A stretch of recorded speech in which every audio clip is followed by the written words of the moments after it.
What's going on, everybody? Super Saiyan Paul here, back at it again. Today we're going to be talking about the finale of Dragon Ball Super and what's to come afterwards as well, leading into Dragon Ball Z and the link between Dragon Ball Super as well as Dragon Ball Z. And spoiler alert, guys, we're going to be talking about Dragon Ball Super episode 29, episode 130, as well as episode 131, the show finale of Dragon Ball Super.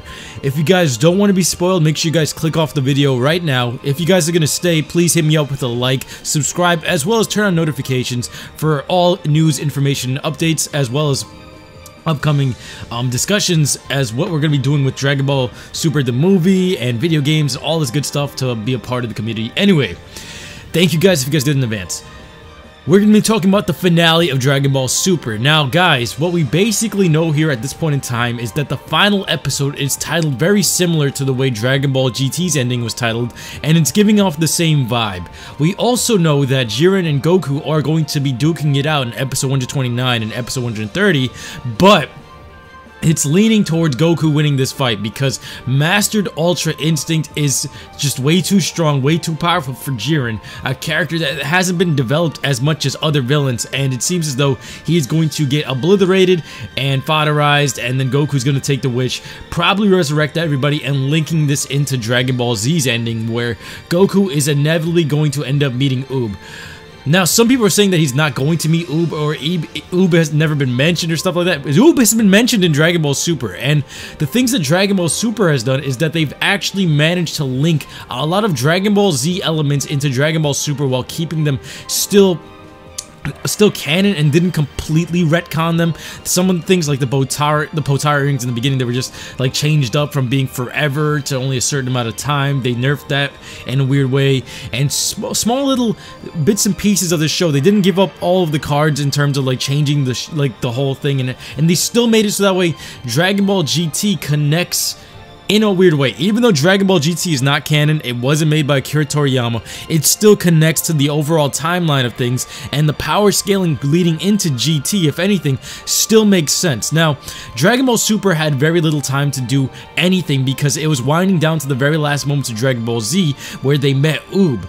Now, they still have time from the ending of the Tournament of Power to have the Planet Sadala arc, which I think they're most likely going to be putting in the Dragon Ball Super movie for 2018. The reason why I'd say this is because Dragon Ball Super ends in March. We did not know this at the time, but what we did know is that Dragon Ball Super movie 2018 was going to have information revealed in March. See where I'm going here? And on top of that, with how the tournament is set up, if this movie is going to take place in a time where they're going to have the most Saiyans ever, it could be hinting towards Planet Sadala on Universe 6, meaning that they're going to get resurrected, meaning either Goku or Vegeta is going to have to use that wish and bring them all back, if not the other universes, at least Universe 6, and this will all tie into the movie because if you put all these pieces together, it still lines up in the timeline, it still makes sense as a storyline driven plot, and it all makes sense and connects in a way where it doesn't overlap with one another. On top of that, that ending title, Goku Farewell Until We Meet Again, it sounds as though Jiren's saying that, so that's why it's more likely for Goku to win, and it's also kind of likely that even if Goku defeats Jiren and destroys Universe 11 in the process because of just the sheer fact of elimination, Goku is still viewed as the bad guy in Dragon Ball Super towards majority of the universes, so his chance to redeem himself would be to wish all of them back. Even though he gave them a fighting chance at life, at the very least wish them back, because if Jiren is the one that it seems like he's saying that in the title, he's gonna have to wish back either Universe 6 or Universe 11.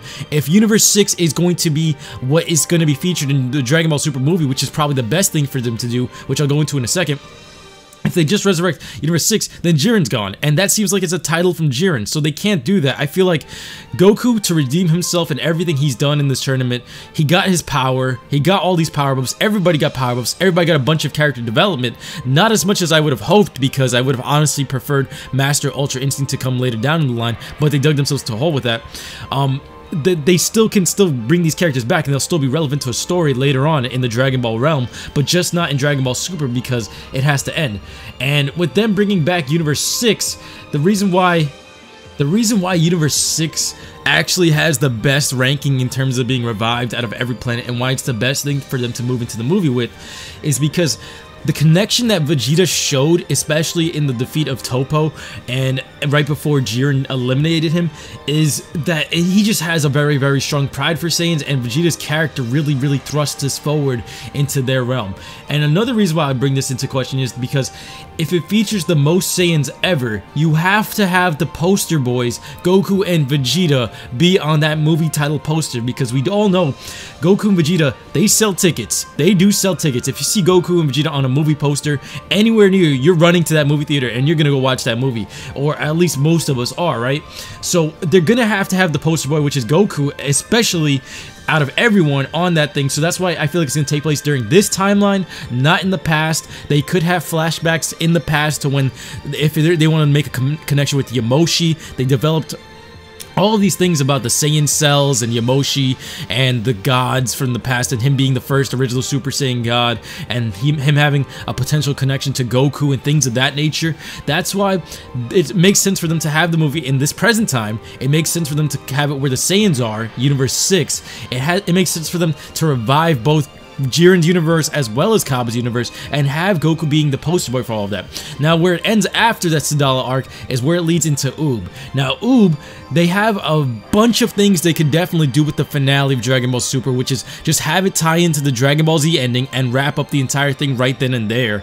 Because if they do, they didn't tamper with Z, they only added more in between that time gap that we all wanted for a long time. We all speculated before the show even came out. Yo, they had so much time. There was a huge amount of time right there for them to fill up with the show. They did it.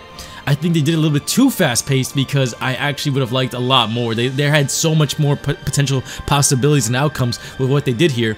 And yes, their backs are against the wall with time, but we have to meet Oob. We have to have them collide, because they mentioned Oob way earlier on in the series, and because of them mentioning him, they can't just write him out.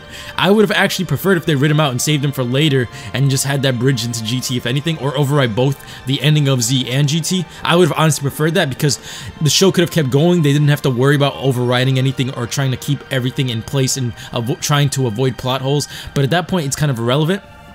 I still see them introducing Oob, but when they meet him, I think there's a time gap between when they met Oob and where GT starts. They could still have a lot of potential in that time gap and what he's going to do with Oob. Either a lot of people just speculate, yo, he just grabs Oob, takes him to the lookout, or takes him to his village and they train over there and help him out. Or he can take him to Beerus and Whis, maybe train in the hyperbolic time chamber, you never know, and help him unlock a lot of his powers, or in Whis' staff, if anything, right? So it makes sense for them to introduce Oob, and that's going to be the best closing chapter for Super, because a lot of the connections they made with Super, majority of them, especially during, you saw it a lot during that fight with Toppo, all the flashbacks to Z, they kept it intertwined since the very beginning.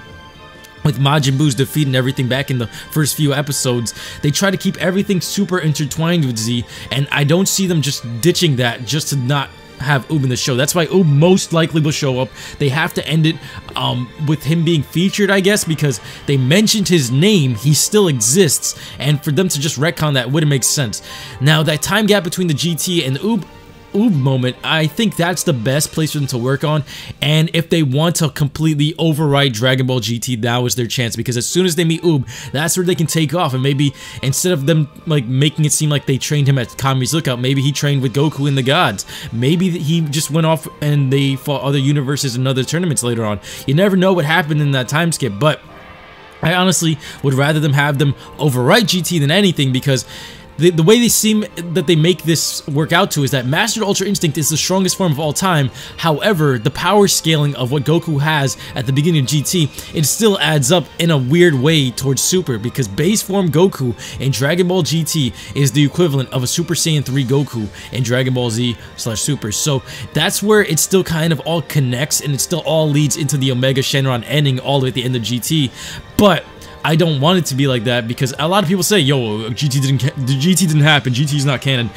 Technically, it kind of did, and they're still kind of protecting it, because Super Saiyan 4 is still a really iconic transformation, one of the best ones out there, and with all the action figures and DLCs that they sold, for them just to go back on it and never actually completely out and flat say, hey, this never happened, would kind of undo all of those things, especially when they're trying to push action figures, especially when they're trying to push DLC.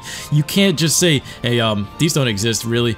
I mean, yes, they did have the movie characters and stuff like that, but for the most part, a lot of people are under the assumption that they did exist, so I don't necessarily know if they're going to do it. Tell me what you guys think in the comment section below. Do you think they'll override GT? I think that would be the best option for a Dragon Ball series. This way they can redo most of those stuff and intertwine it much better, because they really wrote themselves into a wall here, because if they decide to keep GT canon, they only have the time gap between Oob and GT. They can't really go back in time because we've come so far and they've become so strong. The only way they can go forward, they can't go all the way forward until it's like past the Omega Shenron part. And remember, the only other time skip, if they ended up keeping GT canon, would be from the moment Goku left with Shenron at the end of GT towards the end of the tournament where everybody's dead at that final moment. That's the only other huge time gap that they could fill up with the series.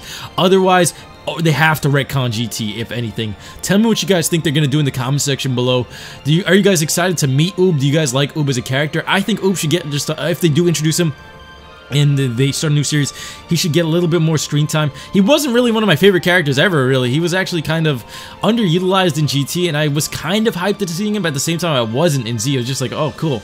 They just filled up Kid Buu and a personified human form. So I'm not necessarily sure what the fan opinions are about it. I'm just gonna be kind of hyped that they're completing the ending with Z, if anything, and that would make the nostalgia come back into play here on the final episode, which would probably be the best case scenario, because with Z and the nostalgia effect affecting Super here, that would be just super amazing to feel those emotions again. Even though we know a movie's coming and stuff like that, it doesn't feel like this is going to be the end. We know it's not going to be the end. Dragon Ball's too popular. Our fandom is too strong.